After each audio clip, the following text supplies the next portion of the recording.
ये है फ्लोट, दिख रहा है आपको, ये रहा।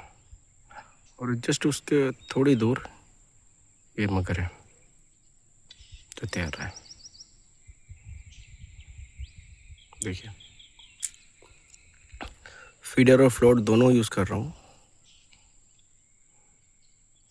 अब जैसे ही मैं खड़ा होऊंगा वो भाग जाएगा, देखा।